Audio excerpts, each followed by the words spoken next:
This is one of the most common problems that I see come into clinic every day.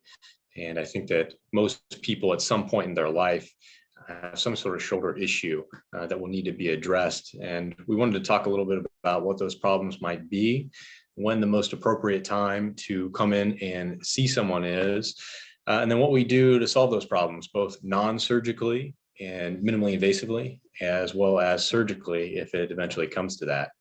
And so just a quick overview of today's presentation. We'll talk about the anatomy of the shoulder, because it's very important to understand some of those basic anatomic structures and functions in order to understand what we'll be talking about later. And then we'll go over the most common problems that I see in clinic on a daily basis. And I'll try to answer the questions: when to come see me, when surgery is necessary, and commonly it's not. And then when I expect you to be feeling better and back to your normal activities, whatever those might be, whether it's knitting, whether it's just reaching up and top of the counter, throwing a baseball with your sons or daughters, or playing pickleball. So let's get into the shoulder anatomy. It's a complex joint, and it's one of the reasons that we have so many issues with it. It allows a large range of motion, and that's primarily because it's an inherently unstable joint. So instead of being a golf ball on a tee, it's more like a golf ball on a sideways tee. And so we rely on muscles, tendons, ligaments, and other structures that are constantly stressed in order to hold that golf ball stable on the tee. So a lot of complex structures working together, and that can create a lot of problems. Physical examination is relatively difficult to pinpoint these areas, but with an accurate history and a good physical examination, and commonly some advanced imaging like an MRI, and certainly x-rays, we should be able to pinpoint the problem and get you on your way to feeling better. So the joint is actually two joints. The first is the actual glenohumeral joint, which is the shoulder joint, the ball and socket, and the other is a small joint at the very top called the AC joint. Both can cause some problems. The shoulder joint is highly mobile. The AC joint is minimally mobile. There are ligaments all around the shoulder. The labrum is like a suction cup that goes around the cup and makes the ball stick to the cup, so it confers a lot of stability. In addition to that, the rotator cuff is a confluence of 4 different muscles and their tendons, which wrap around the ball and keep the ball secured to the socket. And they're also responsible for most of the movement of the shoulder. So they can create pain, they can create dysfunction, and then create weakness when there are problems with them. Additionally, one of the 2 biceps tendons, bi meaning 2, so biceps has 2 tendons, runs all the way up inside of the shoulder. And so that can also create problems not only in the upper arm, but in the shoulder itself. We'll quickly go through shoulder instability because it's primarily a problem that affects young and active people in their teens, 20s, 30s. Younger patients have injuries to their labrum, that suction cup, and the capsule that surrounds the shoulder. When older patients dislocate their shoulders, that's what we're talking about with shoulder instability, they usually have rotator cuff issues. The labrum in the front of the shoulder is typically the structure that's torn when a patient dislocates their shoulder when they're young and active. And we've kind of changed in the last several years to go from non-operatively treating these initially to more aggressively treating these with surgery. And the reason is that with surgery, we can prevent a lot of future dislocations. With non-surgical treatment, physical therapy, a gradual return to activity, sometimes bracing, you still have about a 50% chance of redislocating your shoulder. So commonly we'll see this in high school football players or collegiate athletes. So we get the MRI and we see that there's damage to the labrum. We'll offer surgery, and we can turn that 50% chance down pretty low to about a 10% chance of redislocation. And the earlier we address these, the better. Over on the side here, you can see some cartoons of how we repair the labrum. We do it with what we call anchors, or very small screws with sutures attached to them to repair the labrum. And then you can see an arthroscopic image, which is actually taken inside a shoulder. The ball is on the top of that image and the socket on the bottom. And the labrum is this tissue that has the sutures wrapped around it. Next, we'll talk about frozen shoulder. Frozen shoulder is a very common problem. It creates pain and stiffness. Commonly, there's not even an injury associated with frozen shoulder. It just comes on all of a sudden. There's 3 different phases. The first, you'll notice your shoulder getting much more stiff. That's the freezing phase. Second is the frozen phase, where you have very much difficulty moving the shoulder and some pain in the shoulder. And the next is thawing, where eventually this problem will resolve. What we know about frozen shoulder is that somewhere in the course of about 2 years, it will resolve on its own. However, it's very uncomfortable, and so we don't like to allow it to resolve on its own. We like to treat it to get you back to feeling better much more quickly. And as a side note, it's commonly associated with patients who have diabetes or thyroid disease. The treatment here is non-operative. We always try non-operative treatment for this first. We rarely ever need to do surgery on a frozen shoulder. We do physical therapy, where the therapist will move your shoulder relatively aggressively in order to get it to loosen up. In order to do that, because it's uncomfortable, we'll offer you a corticosteroid injection. A steroid injection is an anti-inflammatory medication that goes directly into the area of the problem within the shoulder. And then we'll also recommend over-the-counter anti-inflammatory medications like Advil, Aleve, ibuprofen, etc. And we have very good success with this modality in solving frozen shoulder. Only in cases where non-operative management fails over a long period of time, we'll offer surgery. During surgery, you're completely asleep, you don't feel or know anything, and we will do what we call a manipulation under anesthesia, which means we move the shoulder for you and we break up some of that scar tissue. And then we'll do what we call a lysis of adhesions, where we actually cut the capsule all the way around the shoulder in order to allow you to move it. And then we start your PT right away. And these images over here, you can see on the bottom an example of a manipulation under anesthesia, and at the top, images of the capsule, which is actually separated here during a lysis of adhesions to allow you to move the shoulder a little bit better. I would anticipate with non-operative treatment, you feeling better anywhere from a few weeks to a few months. With operative management, it's basically the same, but after surgery. Impingement syndrome, another very common problem that we will see in clinic. Now, impingement syndrome is primarily caused by that hypermobility of the shoulder and an imbalance in the shoulder, which creates inflammation, where the body sends a lot of healing things into the shoulder, and that causes some heat and discomfort. Commonly, this is exacerbated by overhand motion. So serving in pickleball, a lot of throwing, reaching over on top of you in a cabinet to get something after a long weekend of painting or working on the house. But it's a combination of a lot of different things going on in the shoulder that are all inflamed. This is far and away the most common problem that I will see in clinic. Treatment options. Again, we start with our old standbys, and you'll see this as a theme throughout this talk. Physical therapy, which addresses the mechanical symptoms as well as partial rotator cuff tears. Anti-inflammatory medication, again, Advil, Aleve, ibuprofen, and commonly also a steroid injection. The steroid injection, again, acts as an anti-inflammatory, but we need to be a little bit careful with the injections. We can't give too many of them because in the long term, they can cause some damage to those important structures around the shoulder, like the rotator cuff. And then lastly, again, only when non-operative management fails will we go to surgery for impingement syndrome. And if you see in this picture down here, there's a little bit of a calcification hanging down from the bone on top of your shoulder. That's the big spur. It's a big piece of bone that hangs down from the top of the shoulder. You can see arthroscopic images of that spur here, starting on your left, quite a big spur, and that can rub on your rotator cuff and cause all sorts of pain, particularly with overhead motion. In the second image here, you can see we've resected through small little poke holes half of that spur. And then in this third picture over here on your far right, we've resected the spur and we've given the top of the shoulder a nice smooth surface that should not bother the shoulder any longer. Next, we get to rotator cuff tears. Rotator cuff tears are probably one of the more serious issues we'll talk about here.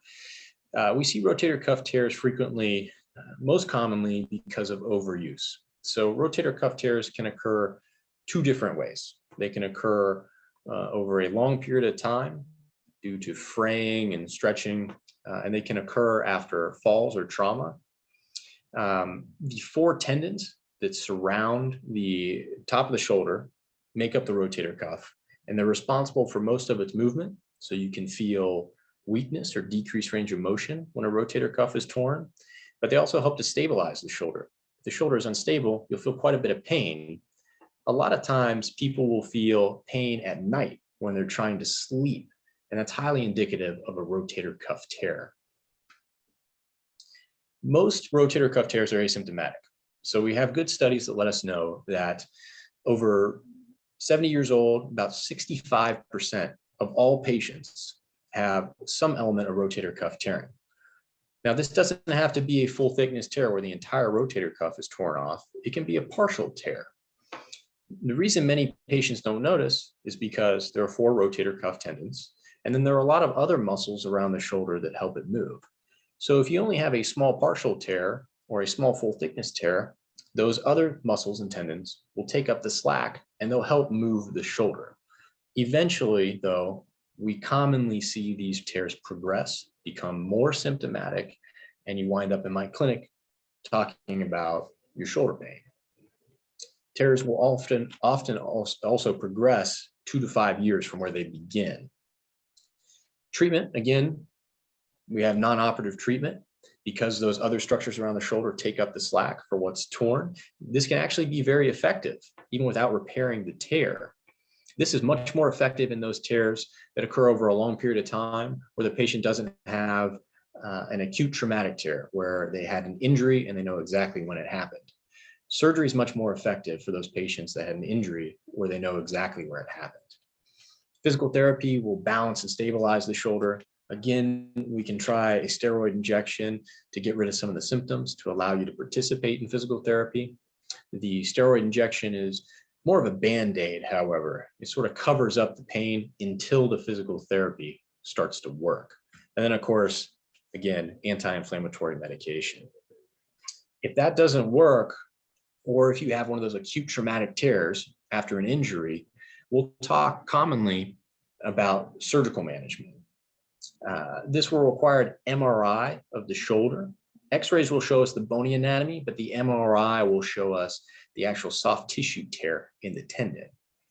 I perform my rotator cuff repairs all arthroscopically, meaning we do them through just a few poke holes in the shoulder and no big incisions. This has been shown to decrease the time to recovery, decrease pain, and better the outcomes of rotator cuff surgery. We also take a look around the entire shoulder because there are other structures in the shoulder, as we initially talked about. The biceps tendon, those bone spurs that come down from the top, the AC joint. I can see all of these things while we're doing surgery, and I can address any other problem in the shoulder at that time. So it's only one procedure that you'll need in order to get better. If you can take a look over at these cartoons and images on the right side of the screen, you'll see how we repair the rotator cuff. There are several different ways, but this is a good example. Through these little poke holes, we will put anchors into the bone. Again, anchors are just small screws with suture attached to them. And then we'll place the suture through the tear of the rotator cuff and secure it back down to the bone. On the right, you see these arthroscopic images. So this is the actual rotator cuff tear here and the bone beneath it. That's before repair. After the sutures are passed through the rotator cuff and tied down, you can see there's no hole in the tendon anymore. We've repaired the rotator cuff tear and we've tacked it down to the bone, which you can see here. Another thing that I like to do on all my rotator cuff repairs is I actually trepanate the bone or poke little holes in the bone. And you can see these little holes down here in this bottom image. Those holes will allow blood, as you can see in this cartoon, to come up and coat the rotator cuff repair in mesenchymal stem cells.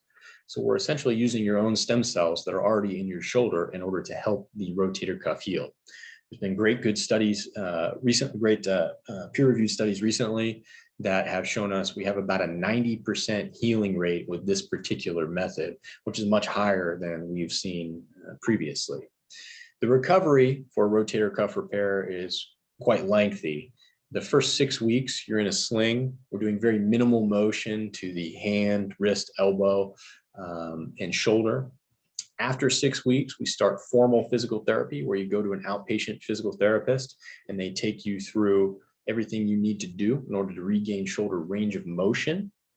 At about 3 months, I suspect you'll be feeling much better, going about your daily life without much notice to the shoulder and full range of motion.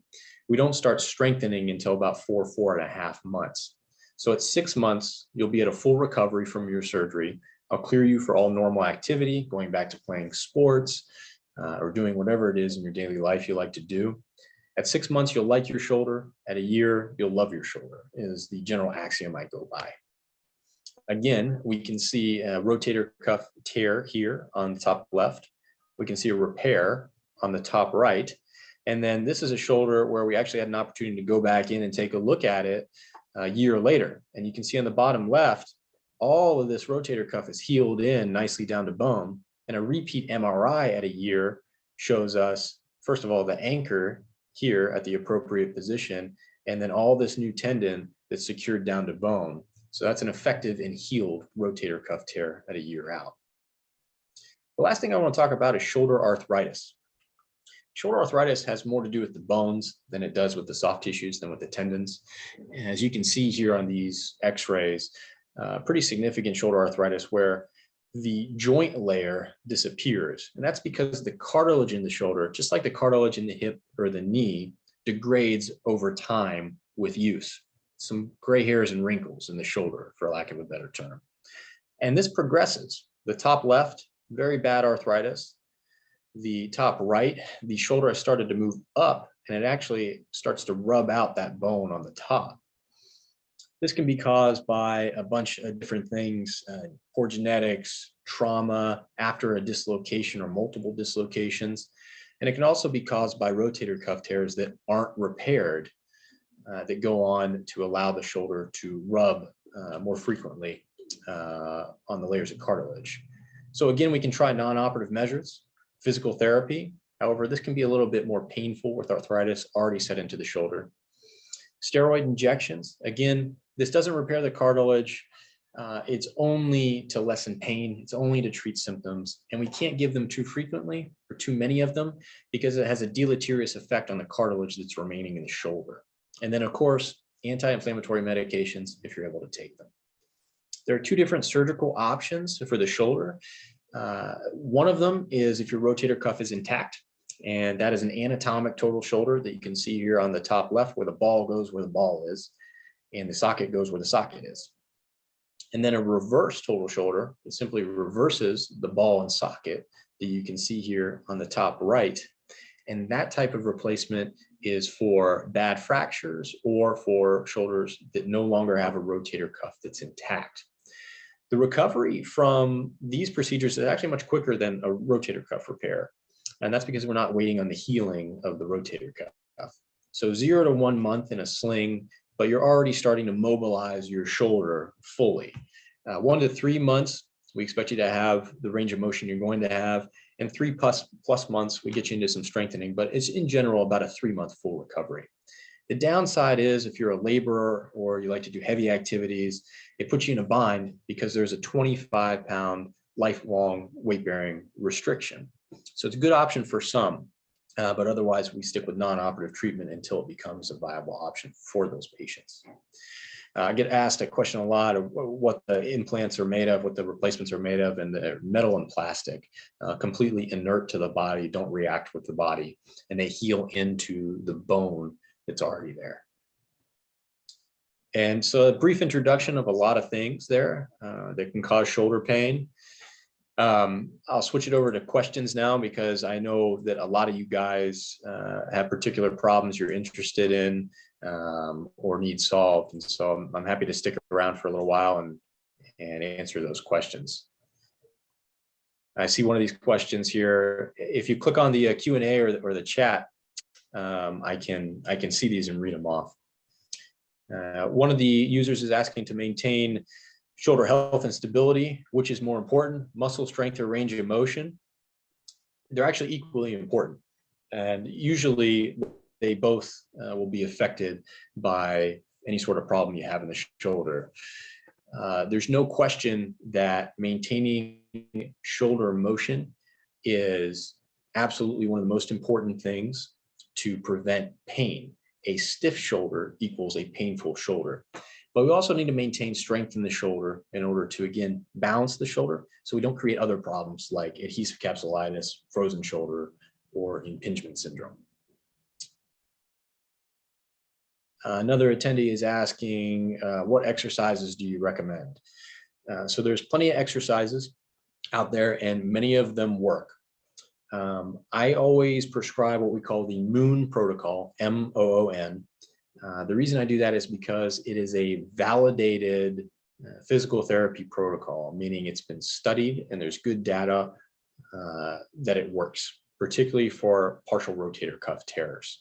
And there's a very good website. I'd be happy to provide you with the link later on or on our Facebook page where you can actually look up these exercises on your own. And the website actually has a very good video library that teaches you how to walk through it.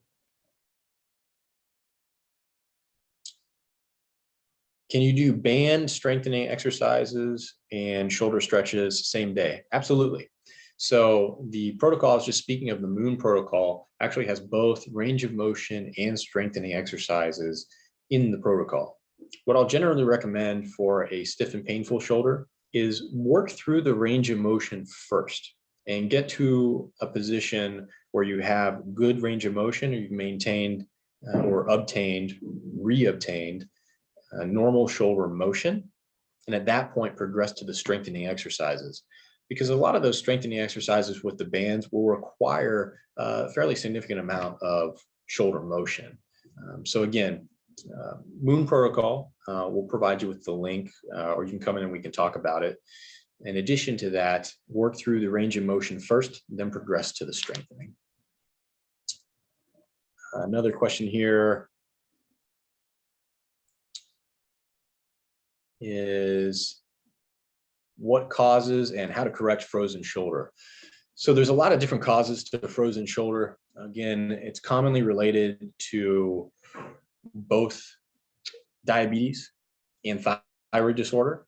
We don't have an exact pinpointed cause of frozen shoulder. It's still a matter of some controversy, but because it's associated with those two other medical illnesses, we suspect that it's actually caused by some sort of autoimmune reaction, where the capsule around the shoulder gets angry and inflamed. And when it does that, the shoulder becomes very painful to move. When it becomes painful to move, we don't want to move it, so it gets stiff. And then that stiffness confers more pain. So it's a vicious cycle that continues until it's treated or the inflammation begins to resolve. Another good question is, ice or heat for a sore shoulder after pickleball or another sport? Ice. I am a big fan of ice. I hardly ever recommend heat, particularly after an initial injury or after activity. Here's the reason. Heat brings more inflammation to the shoulder. If we're trying to get rid of inflammation, we don't want that. We want ice, which gets rid of inflammation. So we talked a lot about steroid being an anti-inflammatory. We talked a lot about Advil, ibuprofen, and Aleve being an anti-inflammatory. Well, ice is also an anti-inflammatory, but heat is not. So heat feels good when it's on the shoulder. So a lot of people like to use heat, and there's no problem with that. And it will feel good while it's on your shoulder, but I think it bumps you back. It's a step back in the long term because it inflames the shoulder more. So I would definitely recommend ice. Another question here, when do you recommend getting an MRI? I've already done 6 weeks of PT and I'm still in pain. Also steroid shot over a month that did not help. Well, that really depends on what the problem is, what the diagnosis is, and it depends on your physical exam. So let's, for instance, say that there's a suspicion for impingement syndrome, biceps tendonitis, and possibly a partial rotator cuff tear or inflammation in the rotator cuff, which is a very common initial diagnosis that's treated with a steroid injection and physical therapy. If over the course of 6 to 12 weeks, you fail to improve with the conservative management, I will typically order an MRI. There are extenuating circumstances there, but if you have failed the non-operative conservative treatment, that's about the time that we need to investigate further. We need to look at the soft tissues, and we need to better characterize the condition of the rotator cuff and the biceps tendon. So 6 to 12 weeks, failure of conservative management is around the time that I'd recommend an MRI, depending on the diagnosis.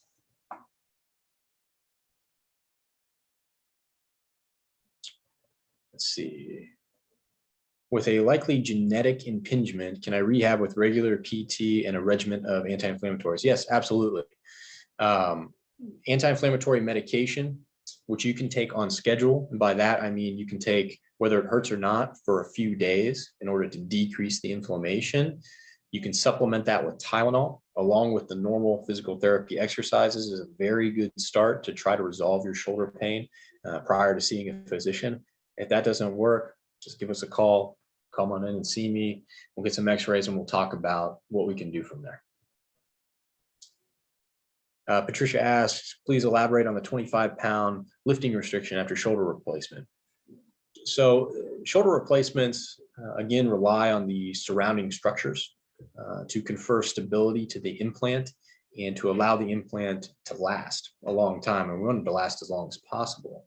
And so the 25-pound weight-bearing restriction is an effort to protect the implant, to make sure it doesn't dislocate, to make sure it doesn't wear or wear out, to make sure that you can keep it for a long period of time. Lifting over 25 pounds, particularly on a regular basis, can cause some damage to the implant. And so we like to avoid that. We put a general 25-pound weight-bearing restriction for both anatomic and reverse total shoulders. So it's okay to lift a grandchild, to hold a grandchild, but if you're a laborer and you need to go to work as a line worker or in landscaping, it may not be the best decision for you at that particular time. Another question here, what are the most common shoulder injuries from a car accident? How quickly after the accident should I have gotten care? Well, again, I think that kind of depends. So if you have an acute injury in a car accident and you have pain in the shoulder, if that pain does not resolve with the typical over-the-counter regimen of anti-inflammatories, rest, and ice, I think it's important to come see a physician. Now, if you have severe shoulder pain, you're unable to move your shoulder, or you have a deformity, then you should see a physician much more quickly at that point. Another question here about very old labral tears that I get a sense happened a long time ago after a steroid injection, limitation in pain, and cannot take anti-inflammatories. It sounds like a complicated case and would probably need more information such as x-rays and a physical exam to be more specific to answer your question on what exactly to do. But it brings up a good point. We talked a lot about using anti-inflammatories today. What if you can't use anti-inflammatories? And that does happen in a lot of patients who are on a blood thinner, who have a kidney disorder or heart disorder where their primary physician wants them to stay away from anti-inflammatories. In that case, I would use Tylenol for pain control. I would use ice because, again, ice is an anti-inflammatory. We have topical anti-inflammatories that can be rubbed on the shoulder that can be somewhat effective in a good number of patients. In addition to that, we also talked about steroid injections being anti-inflammatories. It's a difficult problem to have because it makes your options over the counter and at home a bit limited. But again, we do still have options for anti-inflammatory medication. And lastly, I want to add to that the steroid injection and the anti-inflammatories can treat the symptoms of the problem, but commonly physical therapy is the actual solution to the problem. So it's important to get into a good and validated physical therapy program. Another question here is a rotator cuff partial tear that was treated with physical therapy about 20 years ago. Possible the surrounding muscles have become overworked. Can it be relieved with massage? The shoulder still has some restriction. So we talked about this a little bit earlier in that partial rotator cuff tears can progress over time. And full thickness rotator cuff tears often do progress over 2 to 5 years. So if there was a partial tear 20 years ago, it's possible that that's progressed and that it is stressing the other surrounding muscles to the extent that it's causing you more pain. What we know is that physical therapy is highly effective in partial tears, so it's not surprising that it worked 20 years ago for you. But if you're still having issues over that long a period of time, I think it would be worthwhile to come in and get checked out at that point. Another question here, can a torn rotator cuff injury cause a frozen shoulder? It's a good question. So any type of injury to the shoulder can cause frozen shoulder. Commonly, frozen shoulder is not caused by an injury, but frozen shoulder can set in if we don't move the shoulder. So again, in the shoulder, stiffness equals pain, and stiffness confers more stiffness. So when the shoulder hurts after a rotator cuff tear, you don't want to move the shoulder. Sometimes our treatment necessitates you don't move the shoulder. And so if we allow the shoulder to sit there and get stiff and not move, the capsule can become very inflamed and angry, just like it does in a frozen shoulder. And then we have multiple problems we need to deal with. We need to deal with the stiffness of the frozen shoulder and get rid of that. And then we need to deal with the rotator cuff tear as well. Another question about partial rotator cuff tear. After having completed 6 weeks of physical therapy, regained 50% of range of motion, but have certain limits in the shoulder still. What's my next move? So it depends on how limited you are. It depends on whether you've plateaued in therapy. 6 weeks of physical therapy is sometimes a good indicator, excuse me, for how you'll do long term. Some patients get better in 6 weeks. Some patients need more physical therapy. So I think it depends on what the MRI showed, the extent of the damage to the rotator cuff, whether that tear was actually from the car accident or if it was the chronic type of wearing tear that we commonly see, as to whether or not more therapy and non-operative treatment will be useful. Partial tears that are under 50% of the entire tendon are commonly treated with non-operative management, commonly treated with physical therapy. Tears that are over 50% or almost complete may need additional workup and possible surgery down the road. What is causing all that cracking sound and pain in my shoulder? I get this question a lot as well. One of my mentors, Steve Snyder, used to say to a lot of patients and to the fellows that he trained, and he was one of the godfathers of shoulder arthroscopy. He used to call it shoulder music. And I think that's a good term for it, because shoulders are allowed to click and pop. That's not a problem in and of itself. But if it's painful clicking and popping, that's a problem. So we can ignore the painless stuff, but when it becomes painful, we'll take a deeper look. The things that commonly cause it are impingement syndrome that we talked about earlier, simply because there's a little padding above your rotator cuff and beneath that hard bone that's on top of your shoulder.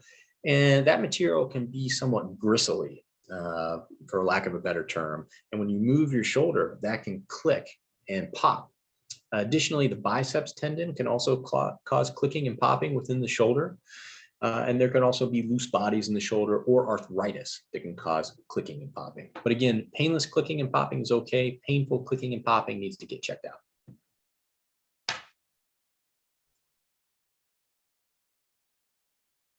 So I think those are all the questions we have for now. If anyone else has any questions, feel free to pop them up in there. Otherwise, we're available both in a tradition location as well as a Stort location. We have MRI facilities at both of those locations now, as well as physical therapy facilities. I'll be happy to see you at either of those locations if you're having a shoulder problem, you want to get checked out. We have everything we need to here at South Florida Orthopaedics to treat the shoulder problems comprehensively from beginning to end. And whether that includes teenagers or kids all the way up to our retired adults, we'll be happy to see you and get it figured out. A question here, how can we get a link to the MOON protocol? We'll make sure we provide that on our Facebook page. for you. If you want to check back in later, we'll put that link up there for you. Okay.